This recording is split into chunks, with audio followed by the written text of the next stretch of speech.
নমস্কার বন্ধুরা, আমাদের এই ছোট্ট পরিবারে আপনাদের সকলকে স্বাগত। আশা করি আপনারা সবাই ভালো আছেন। আজকে একটি নতুন রেসিপি নিয়ে আপনাদের কাছে হাজির হয়ে গেলাম। না, আজকে মাছ মাংস কোনো কিছু না, তরকারি কোনো কিছু না, আজকে মিষ্টি নিয়ে হাজির হয়ে গেলাম। আজকে আমি বানিয়েছি বেসনে লাড্ডু বা বেসন কি লাড্ডু। এটা খুবই সহজ পদ্ধতিতে আমি বানিয়েছি। বাড়িতে এই উপকরণগুলো সবসময় মজুদ থাকে। চলুন তাহলে দেখে নেওয়া যাক আমি কিভাবে বানিয়েছি।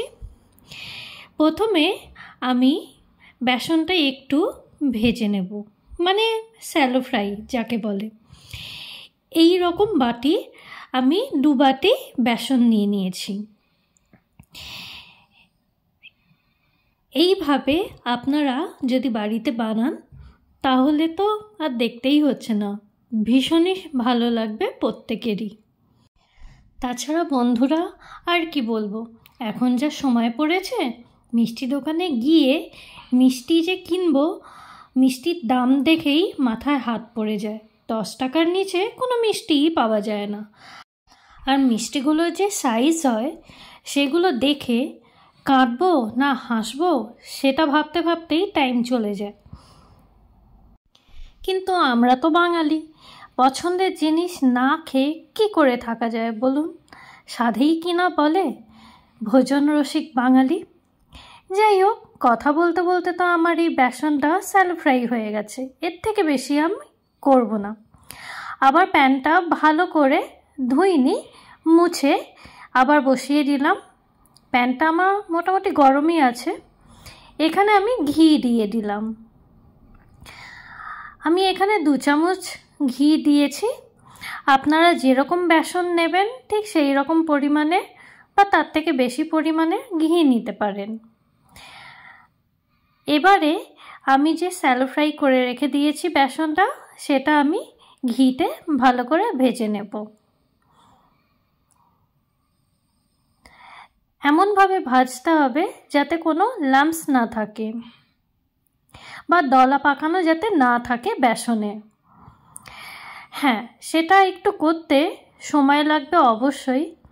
আমার তো প্রায় 5 মিনিটের মতো সময় লেগেছিল এই বেসনটা ভালো করে ভেজে নিতে ঘিয়ের মধ্যে।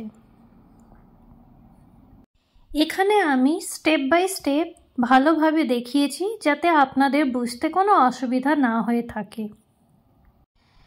তাই কোনো অনুষ্ঠানে বা পুজোর সময় এই মিষ্টি আপনারা বাড়িতে বানিয়েই নিতে পারেন। যদি হাতের কাছে কোনো কিছু না থাকে, বেসন তো থাকবেই, তাই না বলুন? আর এই রকমভাবে বানিয়ে খাওয়ালে সবাই তাক লেগে যাবে এবং মুখেও লেগে থাকবে এর স্বাদ। এতটাই সুন্দর খেতে হয়। যেহেতু আমি বেসনটা আগেই একটু ফ্রাই করে নিয়েছিলাম অল্প, তাই আমায় এই ঘিতে ভেজে নিতে বেশি টাইম লাগলো না। আর যদি আমি ডাইরেক্ট ঘিতে ভাজতাম তাহলে আমার 5 মিনিট নয়, তার থেকেও বেশি আমার লাগতো। কারণ বেসনের যে একটা গন্ধ আছে নিজস্ব, ওই গন্ধটা যেত না, যেতে যেতে অনেকটা সময় লাগতো। প্রায় 5 মিনিট ধরে আমি ভেজেছি ঘিয়ের সাথে বেসনটা, এবং দলা দলা যে পাকিয়ে গিয়েছিল বেসনে, ওইটাও আর থাকবে না। এইভাবে দেখতে লাগবে। দেখুন, একটুও কোনো কিছু লাম্পস নেই। এখানে নাবানোর আগে আর অল্প করে আমি একটু ঘি দিয়ে দিলাম। ঘি দিয়ে আর একটু আমি মিশিয়ে নিলাম। তা বন্ধু, বলছিলাম কি, এইভাবে যদি আপনারা বানান তাহলে ভীষণই ভালো লাগবে এবং খেতেও সুস্বাদু হবে।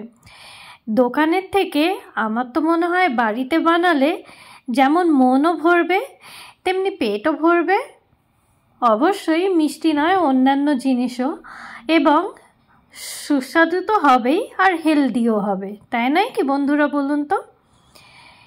এবারে আমি এটাকে নামিয়ে নিয়েছি আর একটু ঠান্ডা করে নিয়েছি। এটা হলো আমার লাস্ট স্টেজ। দেখুন কীরকম ঝরঝরে লাগছে, তাই না? এবার আপনারা ভাবতেই পারেন, এবারে ঝরঝরে তো লাগছে, এটা গোল কি করে করা যাবে লাড্ডুর মতো? এক্ষুনি বুঝতে পারবেন। আমার কাছে গুঁড়ো এলাচ ছিল না, গোটা এলাচ ছিল, তাই যতটা পেরেছি থেতো করে আমি এখানে দিয়ে দিয়েছি। আর এখানে আমি দিচ্ছি চিনি। আমার কাছে ব্রাউন চিনি ছিল, তাই এখানে আমি ব্রাউন চিনি ইউজ করেছি। যতটা লাগবে ততটাই আমি এখানে ব্যবহার করছি। চিনিটা খুব ভালো করে আমি মিশিয়ে নিচ্ছি। মেশানোর পরে ঠিক এই রকমভাবে আমি মাখতে শুরু করব। যেহেতু ঘি দিয়ে আমি এটা ভেজেছি, সেহেতু খুবই মলিন হবে আর মসৃণও হবে। দেখবেন মাখতে মাখতেই আপনারা বুঝতে পারবেন ভালোভাবে মাখা হচ্ছে। ঠিক এই রকমভাবে আমি মেখে নেব। মাখতে মাখতে দেখবেন মসৃণ হয়ে যাবে আর এই রকম একটা ডোয়ের আকার চলে আসবে।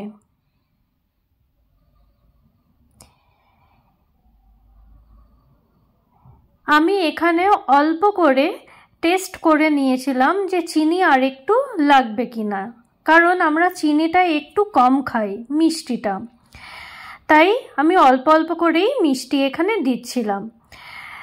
কিন্তু আমার চিনিটা লাগবে। এখানে বাটিতে যতটা চিনি রয়েছে আমি এখানে পুরোটাই দিয়ে দিলাম।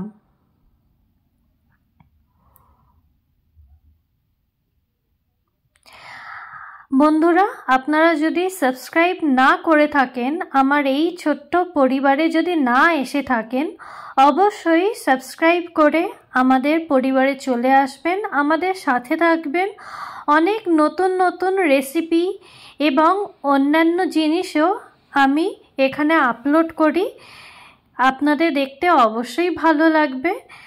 আজকের এই রেসিপিটি আপনাদের কেমন লাগলো অবশ্যই কমেন্ট করে আমাদের জানাবেন। লাইক শেয়ার করতে তো একদমই ভুলবেন না। দেখুন ঠিক এই রকমভাবে আমি গোল গোল করে নিচ্ছি আর লাড্ডুর আকার দিয়ে দিচ্ছি। দেখলেন তো ঝরঝরে বেসন থেকে কিভাবে গোল হয়ে গেল লাড্ডুর মতো। এই রকমভাবে আমি বাকিটাও করে নেব। যেহেতু আমি অল্প করে বানিয়েছি তাই আমার বেশি লাড্ডু হয়নি। অবশ্যই কমেন্ট করে জানাবেন কিন্তু বন্ধুরা আপনাদের কেমন লাগলো, আর বাড়িতে বানিয়ে অবশ্যই খাবেন। আর হ্যাঁ, কমেন্ট করে আমাকে জানাবেন কেমন হয়েছে আর কেমন লাগলো আপনাদের।